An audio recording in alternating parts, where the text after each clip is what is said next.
What's up? What's good? What's happening? Welcome to the King and Me show. I'm one half of this thing, King. Hey y'all, it's me, Michelle. How y'all doing? And we back after last week's kerfuffle. OMG, last week was so stressful, y'all. So stressful. I think we worked through all of our tech issues. Give us a thumbs up or put something in the comment section so that we know that you can hear us, that you can see us, and that we sound good. Us? Hey. Tell me, can you hear us? Hey. We here at the King and Me show attempt to offer a real outlook on a healthy relationship, real being relatable, entertaining, accountable, and loving. We are in partnership with Perry Production over on Facebook. So shout out to the homie Perry Productions for allowing us to use his platform, as well as WTF Nation Radio / US Army WTF Moments, which is what I am wearing now. They are one of the largest online veteran military platforms out there, and we are proud to be in partner with them to come to you guys and gals and talk about what we talk about over here in the dating and relationship space. If you don't know who I am, again, my name is King. I am a U.S. Air Force veteran, and Michelle. I'm a teacher. I thought you said educator. I'm an educator. Okay, I'm an educator. I am a high school business teacher specifically. You went through this whole big thing with me. Okay. We're educators. We're educators. The state of Maryland says that anyone who works for a school system, whether you're a bus driver, cafeteria worker, or whatever, you're an educator. So you're right. I am an educator, but specifically, I am a high school business teacher. Okay. A little bit about us. Our anniversary is coming up next Monday. Ow. We are going to be live. What's the date? For that. It's going to be December the 6th, 15th, 5/11. October the 20th, 10/20. That's an easy way to remember the anniversary. Thank goodness. Otherwise, because like, we're different in that. Like, I'm not saying like I don't care about anniversaries, because I care about every day. So every day is important to me. That's like giving out trophies, participation trophies to everyone. No day is special because all days are special. It is. You should be thankful and happy to be able to wake up to me every single day. I said what I said. Every single day. That is how you should wake up. Let's go. So how y'all doing? All right, let's see if we got any chats here before we continue. Shout out to Richard Bronco. Richard's in the building. Hey, appreciate you popping in. Wasn't it Branco? Branco, yes. My bad. See, this is me and my whole memory. And this is me remembering because I care. Yo. Integrity. Character. That was a whole acronym for I care. Oh. Yeah. So what's the ARE? Accountability. Okay. And where was this from? Was this from the military? The VA. But not like not what I do in the VA. Not what I do in the VA. It was an acronym in a different part of the VA, the healthcare department. I don't work healthcare. Or was it benefits? It was my God. Unrelated to me. Never mind. Unrelated to me. So today's episode and what we're going to be talking about today, we're going to be talking about dating or being in a relationship while deployed. Mm-hmm. And this is specifically kind of towards the military or veteran community, but we also think that this could be applicable to the civilians or the non-military sector as well, because as you're being in a relationship with somebody, there could be opportunities for maybe college or a job, and there's going to be challenges and things that kind of come along with that. So that's going to be the focus and topic for today's subject. So deployed doesn't necessarily mean what we would instinctively think when we think about military. Deployed just means away. Correct. Okay. Yes. I had to ask this question because I've been out of the military for a while, and I was air crew. So when I was active duty air crew, we would do what was called TDYs, temporary deployments. and even our deployments with the way that we operated, right? Regular military, and I'm saying regular military, would do 6 months, 9 months, 12 months, some even longer than that for their deployments. Aircrew, depending on what your mission was, would do 45 to 60 to 90 days in theater back home. And then even when you were home, you were still traveling, being that back then times were a little bit different than how they are now. So I averaged about 200 and some days traveling on the road. Think about that. I want you to think about this and answer this question right now. If we were together, and let's say we were early in our relationship trying to establish something, do you think that that kind of operations tempo would have been something that you would have been okay with if the military had me on the road that much average throughout the year? And this was pre-FaceTime days. But like, you already knew I couldn't have been a military wife. Yes. You already knew that about me. Because, yes. I mean, if you think about it, we're talking the average full-time employee. Like, we know that they work 2,080 hours a year. So that's 40 hours a week, times 52 weeks in a year. That boils down to roughly about like 240 days a year that a person is working. So 5 days a week times, again, 52 weeks in a year. And you need to tell me that 240-ish, 200 of them days you weren't finna be home? Correct. It's like a full-time job that you're not home. Me, Michelle, would not have been okay with that. And see, that's understandable, but people don't have those type of thoughts. They see this soldier, airman, sailor, spaceman, whoever they are now, in uniform, whether it's guy or gal. They like what they see. Lust kicks in, and they're like, you know what? If they go, I'll be all right. I'll be fine. That. I can make a community. No, boo, I need to be held. Or Jody got your girl, and Jody gonna show up while you gone anyway. So they just don't care. Just to be close to you, Jody. Jody. No, like Jody got your girl. No, like, I'm gonna be honest. Like, my primary love language is tied between physical time and quality touch. No, sorry. Quality touch and physical time. So I need that embrace. Like, I just being here, shoulder to shoulder with you makes a difference versus like us trying to do this from two different locations. Like, I need this. Could you support me then if I were to say, you know what? I feel like I'm missing something and I want to go back and enlist to carry out that thing that I'm just missing. And you and I we're where we are in our maturation of our current relationship now. I don't even know if that's a word. It is, but That's different. So we've already established the relationship versus what you said before if we were early in our relationship. But could you, if I were to raise my hand and say that I want to go back in. At this grown age that I am now? At the same ops tempo, could you support me? I gotta look and see how cute you are. Just say that a little bit loud. I don't know if the mic picked it up. The mic probably didn't. It's okay. I mean, you're cute enough. I'd support you.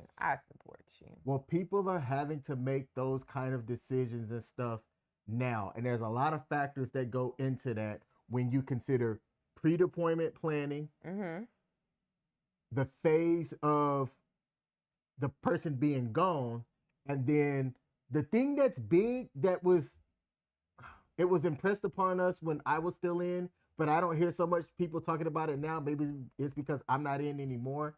The reintegration when you come back. What that looks like. How do you then go where somebody was out the house for, right now the average is 9 months. You're on a 9-month deployment. And then you come back and now you have to reintegrate and have a new normal for however long or little that's going to be until you're back out the house again. I don't know. That's weird. Like, I mean, I know people do it. I know the dynamics exist, obviously. But I couldn't imagine doing it. And I think that's simply because, like you said, there is that whole like reintegration of coming back into the household, readjusting to that person being there. That's a whole lifestyle shift. And we don't have kids. So if all things were exactly the same and you were to go back, we don't have kids. Like, I'd be in that house alone. Mm-hmm. I wouldn't have kids to like occupy my mind and my thoughts. It would just be me. Like, that'd be hard. It could be. So we are going to talk about some of the things to consider when it comes to that aspect as well. I want to shout out to the sports bar as well. Say, what do you hear? What do you say? Relationships are unique. Mrs. Coach was 30 when we married, and I deployed for 6 months, no less than 3 months after we got married. What? Yo. And then said with a follow-up, but I've seen divorce, infidelity, cheating too many times during deployments. Let me not beat around the bush, Michelle. It happens on both sides, at the downrange location and back home. But then, like, why did you get married then? Because people are stupid. I don't know. Like, I feel like that's a waste of time. And I think because I'm so hyper aware of like STDs and stuff like that, I'm just like, no, don't do that. Don't do that. The actual answer, and one of the things that is talked about and is kind of grim when you think about it, is when you realize you can get deployed. Most people, when they think about the possibility of dying, want to know that they're thought about in death. That's you are gonna be. That is a grim way of saying that. Oh, and also, why did they get married? Money. Yes, there is a bump in your pocketbooks by having a significant other, a spouse. Correct. Mm. We got Riley in the building. Said, "What up, yo? What up, Riley? Appreciate you popping in." No, I'm laughing at what Coach said. Or no, that's not Coach. That is politically correct. Yep, politically correct. Was like, because people are stupid. Which is, I mean, aside from the grimness and realize, yeah, people are just dumb.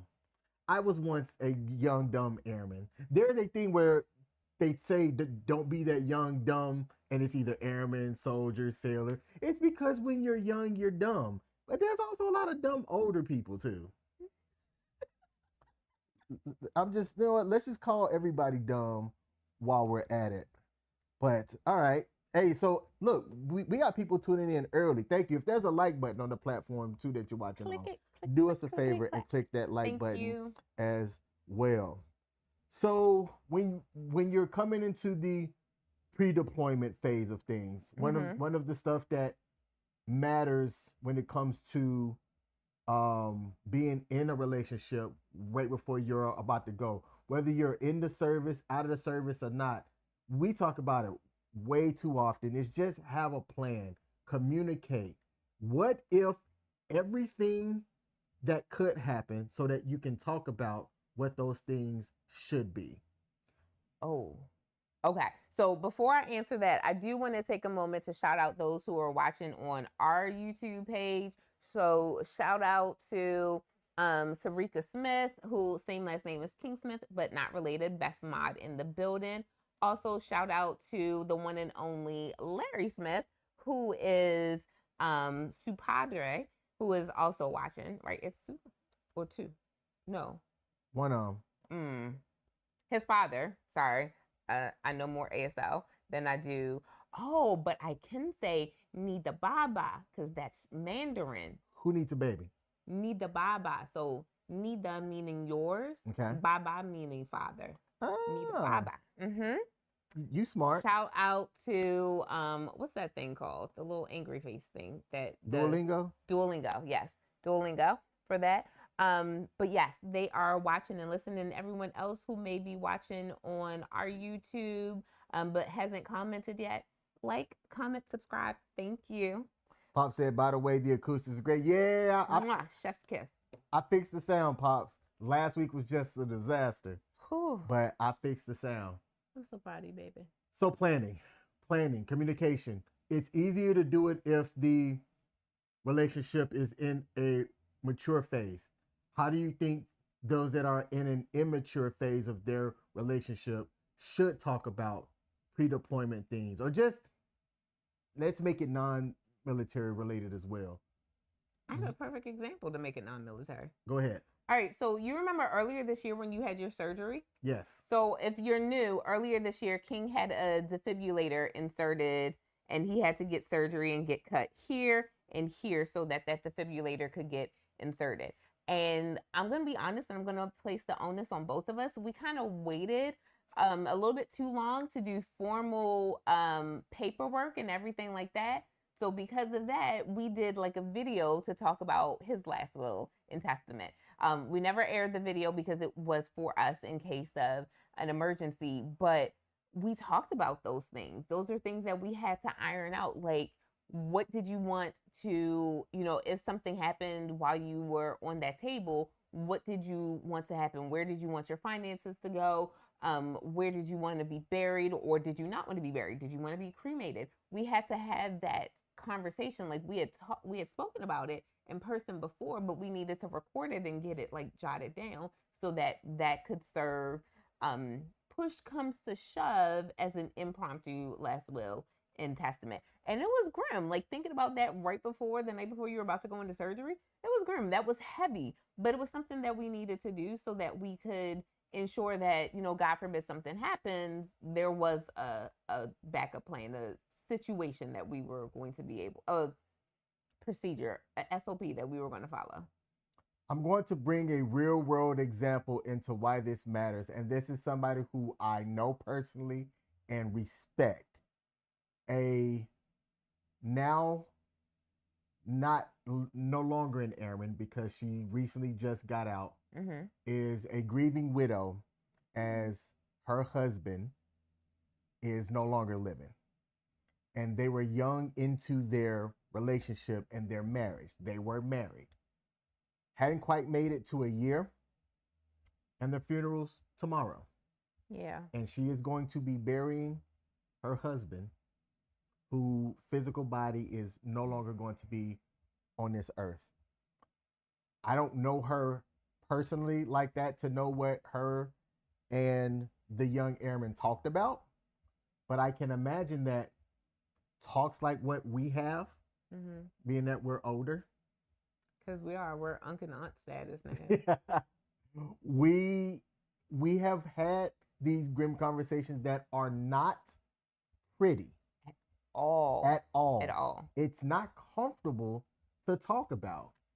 But I even think that as you are in an early phase of a relationship, whether you're dating or not, or dating or married, you should actually have these kind of conversations. People want to talk about the pretty things.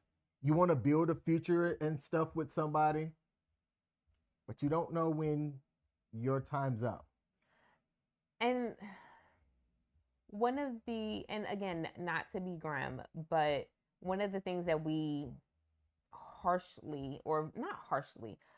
very real like say in ministry is that when you're born, there's only one guarantee that you have in life, and that is that you will eventually can we say die?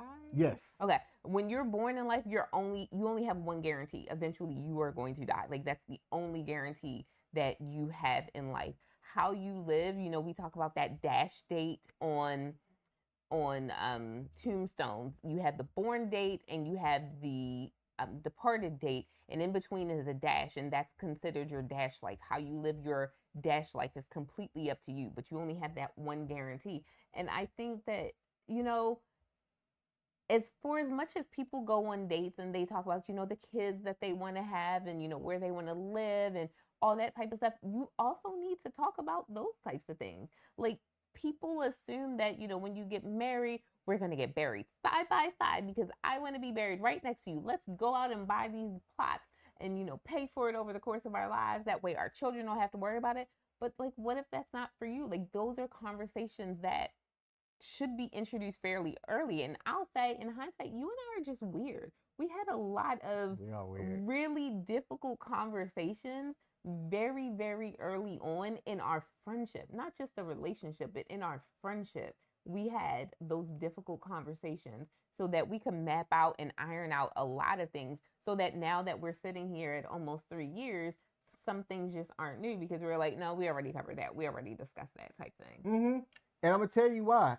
At close to 40 at the time when her and I met, I'm like, I didn't want to waste time. I also needed to see if this was going to be somebody that was going to be a anchor. Because if I deemed you as an anchor. Here you go with that anchor analogy. Were you an airman or a Navy man? Like, come on, sir. If you were an anchor with the work that I had put in post-divorce, I couldn't have another anchor in my life, period.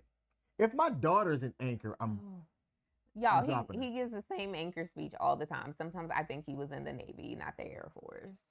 So these are conversations that, as an older person, I realize even at the early phase of a relationship, it is important to talk about. And one of the big reasons that you have to do it is it's good to see the way that the other person thinks. Right. And really analyze what they are saying to you. Mm-hmm.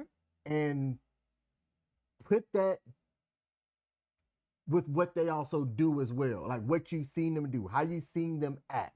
Mm-hmm. Because them in totality,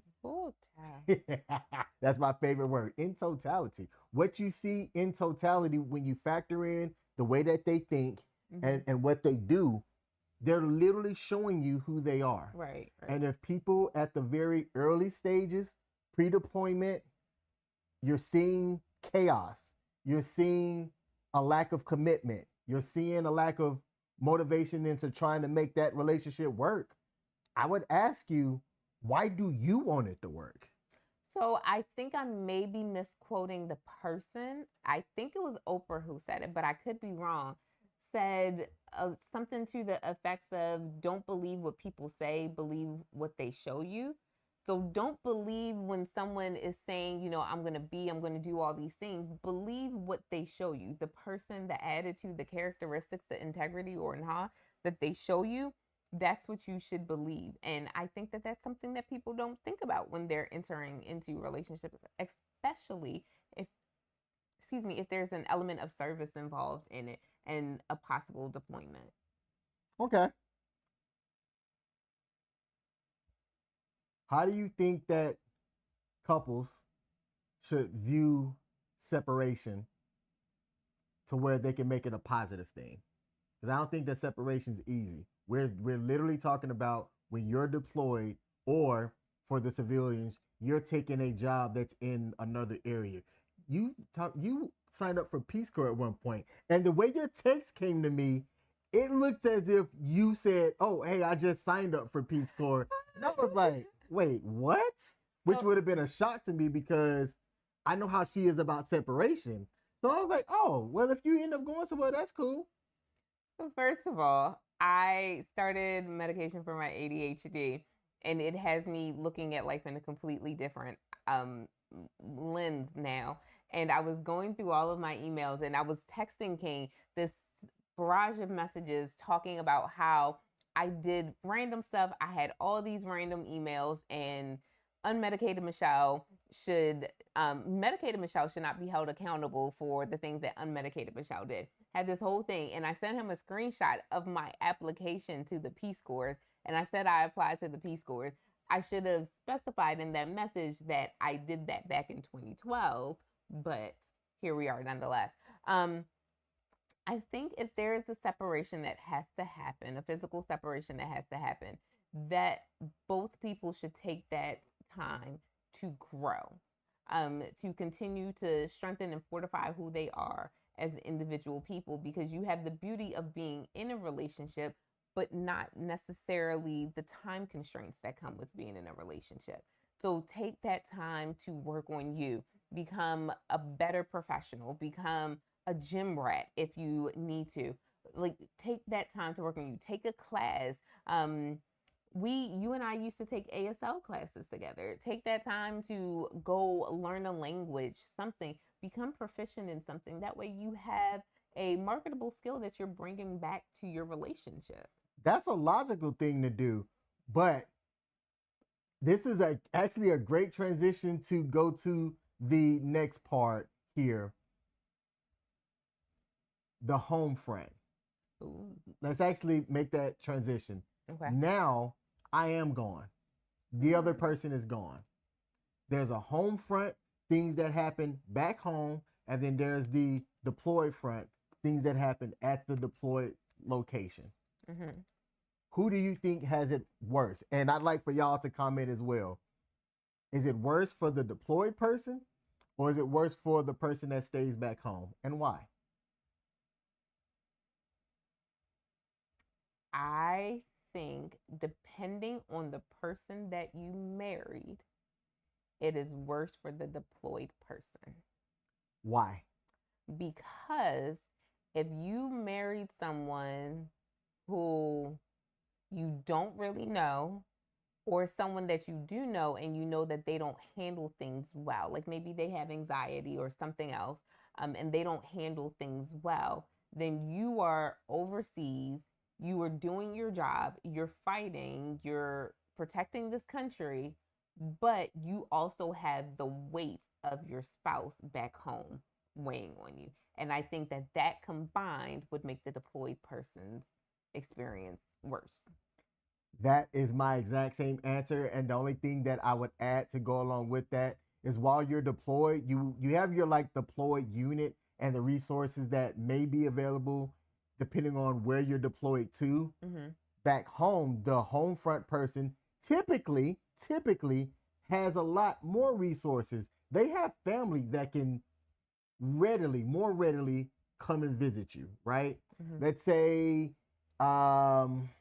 you don't have family that's near, or let's say you just moved to be with somebody. So this whole area is new to you. And then boom, 5 months later, that person is deployed or something downrange.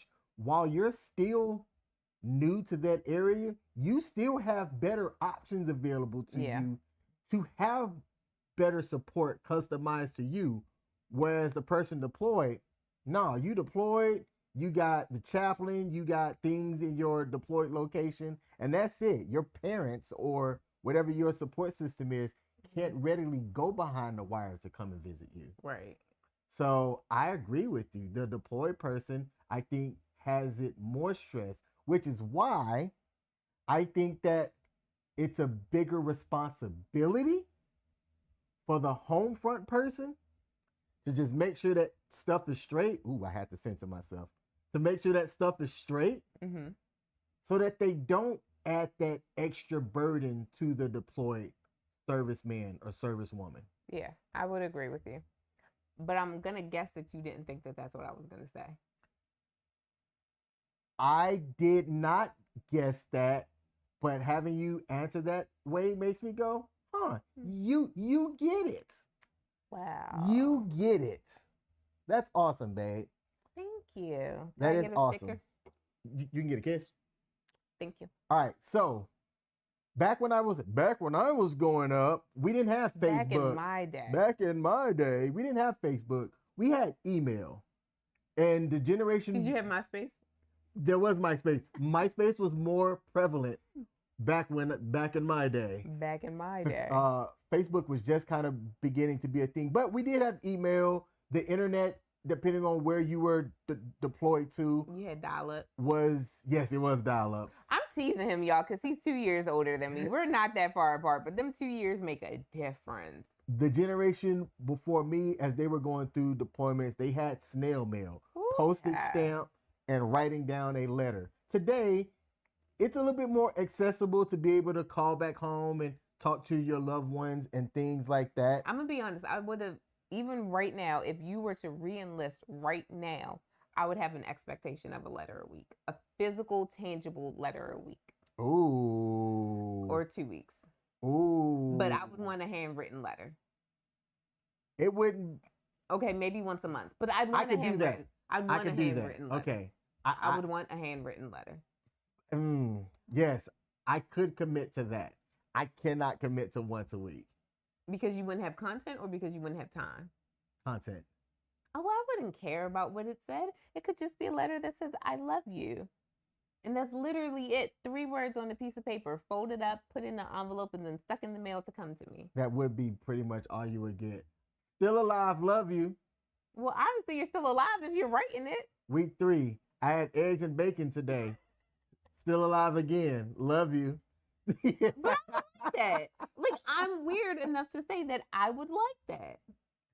Do you think that there are certain pitfalls though with more accessibility or more access today with deployed people, or is it better that we do have more access so that whether you are deployed or, you know, for the non-civilians, you're across the country on a 6-month work assignment, that it makes it easier to stay in contact with somebody? I think the expectation increased once technology increased, that because you can call me, you can email me, you can do all these things that can come to me pretty quickly, my expectation is that I hear from you more often.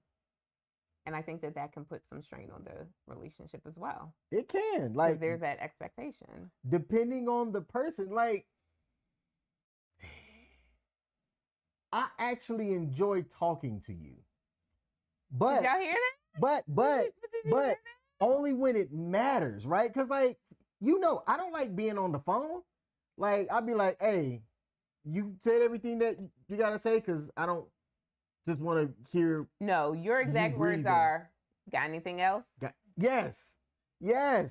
I don't like being on the phone unless I have something to talk about. First of all, I just want to call BS. Like, if we were playing the game BS, I would throw out my car right now and call BS on that. I messed up.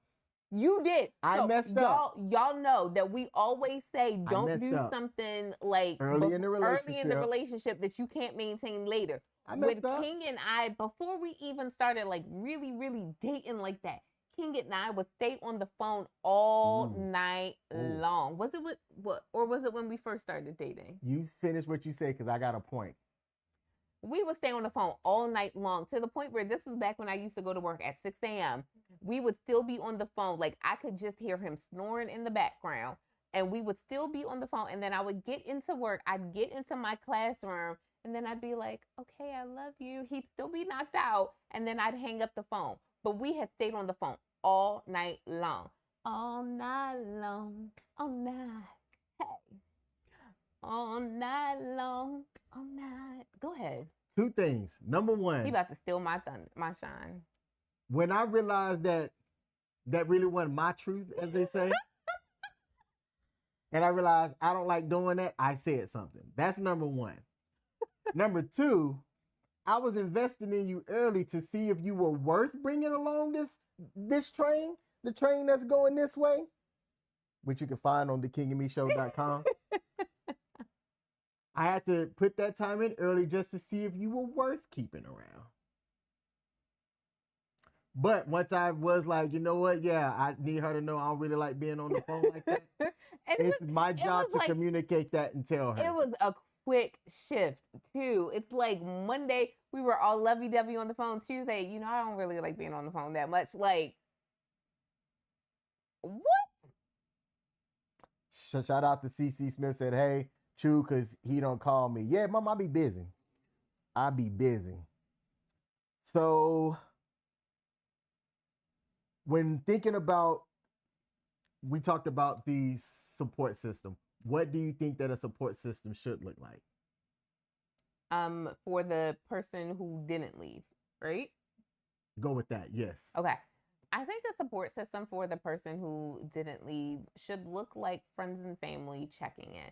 Maybe not every day, like unless that's what you were doing before, but I think you need to check in on that person, make sure that they're okay, make sure that they don't need anything. So this is my shameless plug that if you know someone who is currently married to or dating someone who is currently deployed or away on travel, on business or something like that, check in on them, like reach out to them, because sometimes people may not say when they're in need, and you should just reach out and check on that person. So I would say check in on them. Schedule quality time to be with that person. So maybe you have a date with them like once a month where it's just you going over, hanging out with that person and engaging with them. Let them continue to feel the love and support that they would have if their spouse were home. But then on the flip side, when their spouse does get home, fall all the way back. Like, this shouldn't be that Billy Joel is getting home on the 15th of October and you're trying to see them on the 16th or something like that. No, like, they just got back home from their deployment schedule time later so that they can go back and get reintegrated to their life, to their family. You're deployed. I'm back home. We're in our 20s. We're married. Lisa from my job baked me a casserole because she know that I don't cook. Is that okay? Is Lisa married or is she single? Ooh. Okay. Lisa is 42 years old. She is not married. She understands military life. And she is one of the elders in the church. She's a pastor. She's a pastor. All right, that's fine. Okay. She's not a pastor. She's mid-30s. She's engaged. And her husband, her soon-to-be husband is in the same unit. So that's how we know each other. That's fine. But y'all aren't friends. That's fine. What do y'all think? Put it in the comments. Now, notice how he didn't get to that one where Lisa's in her 20s and she's single. Yeah, no. I knew that answer. They knew that answer. Everybody knew that answer. Everybody knew that answer. Now, we talked about pre-deployment. We kind of quickly went over the deployment phase, but I think we need to spend a little bit more time on that reintegration. Mm-hmm. You're somebody that is either away on travel for an extended period of time, and while y'all been communicating very often, now you're back face to face. You're back in the same city. You can literally reach out and touch that person. Sometimes that can be difficult. Yeah. Why would you guess for the military person that can be difficult? Because I'm assuming, depending on where they were stationed and what they've just gone through, it's going to take a while to mentally adjust back to being safe, to being in a place where safety can be found. Because they probably weren't in a very safe place.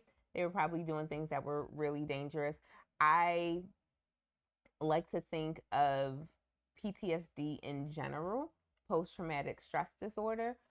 So when you think of that, it's not as, it's not what we see dramatized all the time on social media or on television. It can be something as simple as you learned how to sleep on, because this is what I've heard from people who were in the Army. You learned how to sleep on the ground and get really, really comfortable with sleeping on the ground. So something as simple as now sleeping on a mattress seems really foreign to you because you just spent 9 months sleeping on the ground. Mm-hmm. And that's small, but that is still a level of post-traumatic stress disorder, and that's still an adjustment. So now you have to recalibrate your mind from being in survival mode to now being in living mode.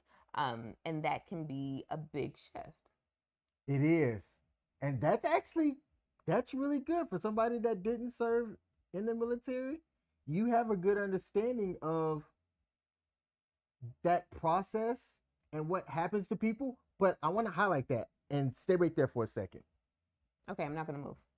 The effects of PTSD isn't just an acronym or a term that's designated to military people. Mm-hmm.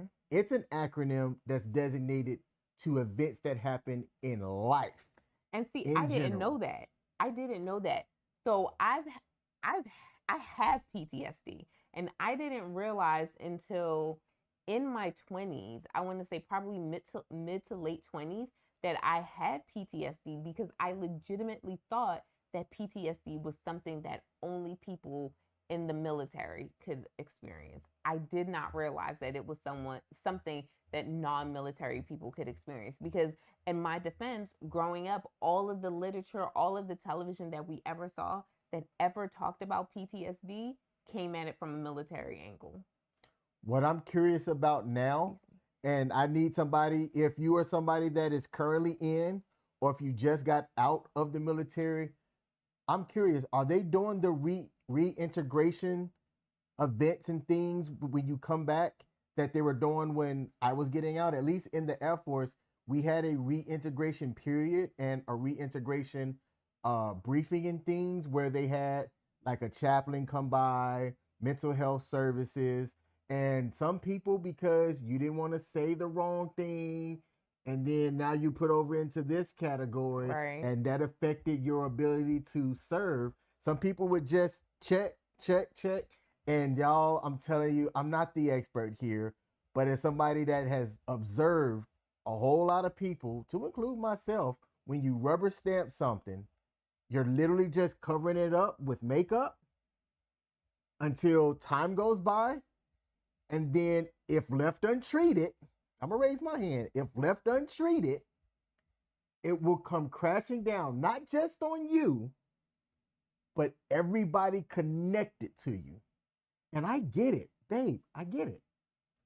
Oh, you're saying you're saying you. I'm saying, yes. Me. So people aren't going to want to hear this, but this also relates to one other population of people that we haven't discussed yet. Oh, who? People who have been incarcerated. Because why do you say that? For whatever reason that they've been incarcerated, when people are coming out, like we look at, of course now the word is not coming to my mind. What is it? Recidivation. People, when they run the risk of going back in, words are not working for me right now. Recidivism? Recidivated? No, not vated. Recidivism. But essentially what it boils down to is when you have people who have been in prison, there is no chaplain who comes to speak to them about coming out, like when their time is up. They don't have all of those re-entry back into the world things unless they actually are going through like a halfway house or something like that to help bring down the probability that they'll go back in. So some people look at lifelong, and I'm just going to, lifelong people who are in and out of the correction system, and they look at them with a level of judgment. And I'm like, that's no different from people who continuously re-up for another deployment season, because that's all they know. Being in prison is all that they know. And that is the reality that they've grown accustomed to. They've grown accustomed to someone telling them when they have to wake up every day, when they get to do this, when they have to go to sleep. They're used to 3 hots in a cot. They're used to like that level of rigidity and regularity and uniformity, and coming out into the real world where they have to make all of these decisions for themselves. And, you know, maybe they've been incarcerated for over a decade, and we know things change every single year. So a decade, 10 years of not being around those constant changes, they come out and it's a whole new world. And they're like, I know nothing about this, but I do know what's going on inside this jail. So I'm going to do something to get myself back in there. Note to our clips editor, please add more context to that, because depending on where that gets clipped, right? Michelle early on the King and Me show said that the military and jail are the same thing. They are not. I am in no way, shape, or form saying that they are. I am in no way, shape, or form saying that they are. I'm saying the PTSD from going through is similar. Yes, ma'am. I had to put that out there so that our clips editor know, to make sure that a disclaimer or something. I am saying the PTSD from the two of them can be similar. I'm saying that when you come out, because you've heard this, every church that I've been a part of has always worked with a prisons ministry. And that is something that I've heard often. Someone agrees with me. that is something that I've heard often, that for inmates, when they are convicted felons, when they are coming out, that there's a level of discomfort that they experience. And mentally, psychologically, that's what leads them to commit crimes again, to go back inside to the familiarity that they've grown accustomed to. Okay. I would like to give a shout out to Pop Culture Warrior over on WTF Nation Radio. Said, "What's good, y'all? Nice to see some friendly faces and wholesome content. Hey, I appreciate you tuning in." I think you're talking about me. And also said, yes, because I don't have a friendly, I ain't got a friendly face. Also said, to your point, you ain't wrong. And like, look, you ain't wrong. Even if it was out of context, it is kind of the same. Don't be in trouble with no, I'll fall on that sword. I will absolutely fall on that sword. But yes, the word was recidivism. It is the tendency of a formerly incarcerated individual to reoffend. Yeah. And you're going to see that very, very high for people who have been in for a long time. Like, there is always going to be that part of people who have been in for a really, really long time who are like, oh, I would love nothing more than to get out. But then I'm telling you, once you add those decades to that, like, can you imagine being knocked out for a decade? Think about the things that have happened from 2015 until now. You come out and you know nothing about that.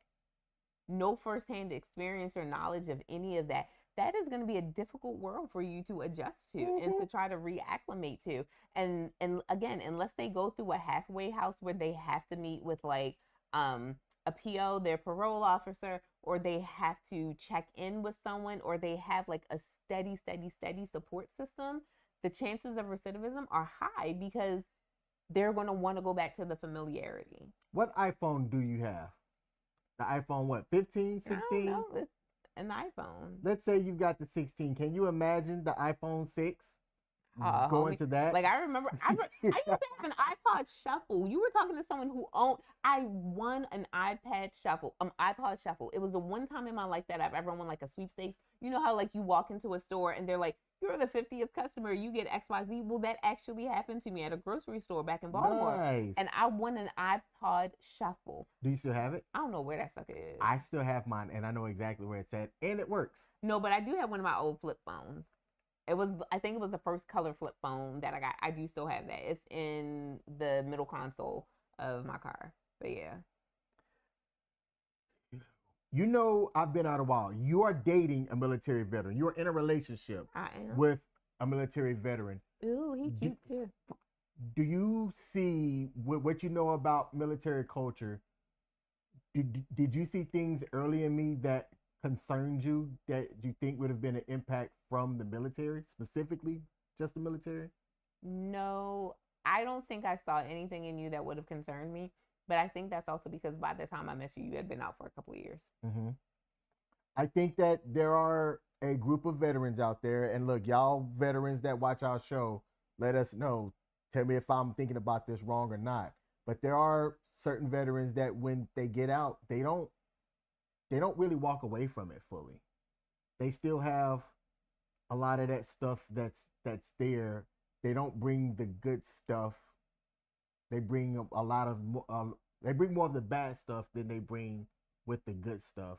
And I think that for some of those people, those are the ones that you see struggle in all of their relationships, not just the romantic ones, right? Mm-hmm. But all of their, from their kids, their siblings, their significant others, their peers, their jobs.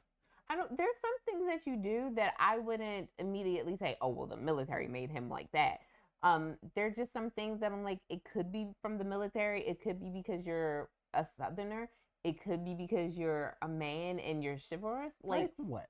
For example, you actually walk on the outside of the curb. Yes. Is that military? Is that Southern? Is that because you're chivalrous? Like, who knows? But you do that.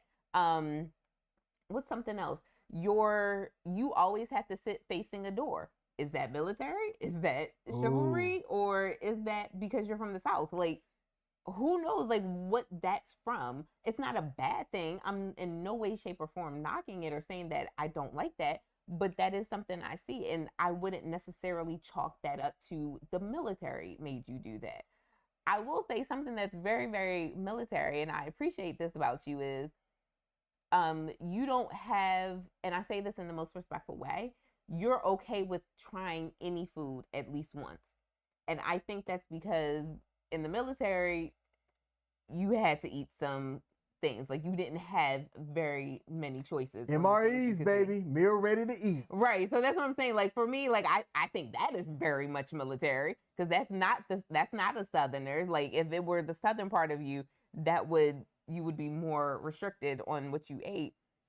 But no, I think because of that, because you were very, very open to meals, I think that is 1000% military. When we first met, I don't even know how it came about, but if you say something and I agree or I understand, I'll say, sir, yes, sir. That's very much military. I don't know how I got that, how we got to the point where I say that now, but yeah, that's something that's very much military. But overall, I wouldn't say that you have a lot of tendencies that I see that scream he was in the military. Okay. Shout out to Mouser over on W. I messed up your name. I'm sorry. Oh goodness. I look, blame my roll tide. Musa? Yes, Musa, Musa. House, heist, mouse, mice. All right. I got a couple of questions here, and then we're going to wrap up the show so that we can transition over to the Monday edition hosted by ICE. Question number 1. For those who have experienced deployments, what's one piece of advice you would give to a couple that's about to go through it? Answer that one. Question number 2. What are some creative ways you've shown love and support to a partner from a distance? And then the final question is, to the veterans in our audience, what do you wish civilians understood about dating someone with military experience? How about you answer that one? I don't have time. Oh, you can't give an abbreviated version? Okay. I would say to the question of what do I wish civilians understood about dating someone with a military experience?